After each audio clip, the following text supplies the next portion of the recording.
In the grand tapestry of royal titles, Charles III holds an illustrious position as the King, head of the Commonwealth, defender of the faith, and the grace of God of the United Kingdom of Great Britain and Northern Ireland, amongst other realms and territories. Yet, in the innocent language of his grandchildren, he's fondly referred to as Grandpa Wales, a moniker that undoes the royal pomp and circumstance, revealing his softer side. Although the larger narrative surrounding Charles' role as a father isn't always glowing, his warmth and devotion as a grandfather have painted him in a new and tender light. This soft-hearted trait perhaps elucidates why, notwithstanding their personal complexities, the Prince and Princess of Wales were so eager for their children, George, Charlotte, and Louis, to join him at the Trooping the Colour last Saturday.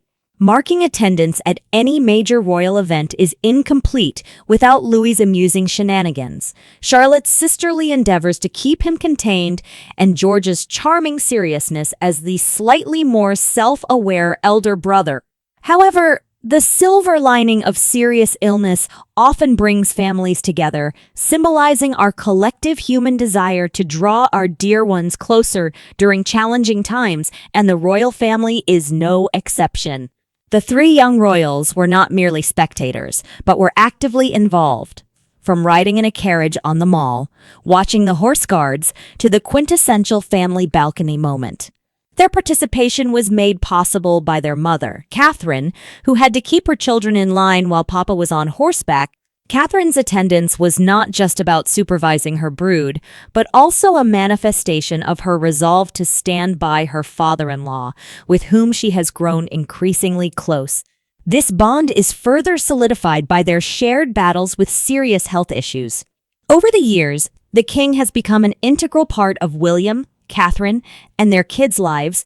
King Charles' choice to devote more time at the castle, coupled with the Wales family's move to Adelaide Cottage in Windsor Great Park, has granted him numerous opportunities to bond with his grandkids. According to the Daily Mail, a close friend reveals, he cherishes being a grandfather and enjoys enormously the time he spends with them. He loves playing with them in the garden and reading to them. It's been divulged that the King has even christened an area he designed at Birkhall, his Scottish home, as Prince George's Wood. While these tender moments often occur away from the public eye, those close to Charles attest to his affectionate nature. He is very careful to ensure he makes time for them in his busy schedule, says the close friend. Furthermore, another source attests that he is doting in his own way. Over the years, we've seen a change in King Charles' relationship with the younger generations of the royal family. A particularly illustrative instance of this shift occurred when Charlotte was born in 2015.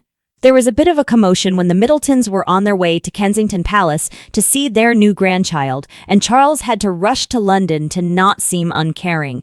Times have changed since then, and the public has been privy to King Charles's more affectionate side, be it a sweet moment with a smiling Charlotte, entertaining an unamused Louis at Queen Elizabeth's Platinum Jubilee celebrations, or cuddling Prince George in a rare family photograph. His disclosures about virtually reconnecting with his grandchildren during the COVID lockdowns and the longing to hug them also added to the narrative. While his new responsibilities as a sovereign may make such events more challenging to arrange, the nickname of Grandpa Wales he holds among the many grand titles is cherished most dearly.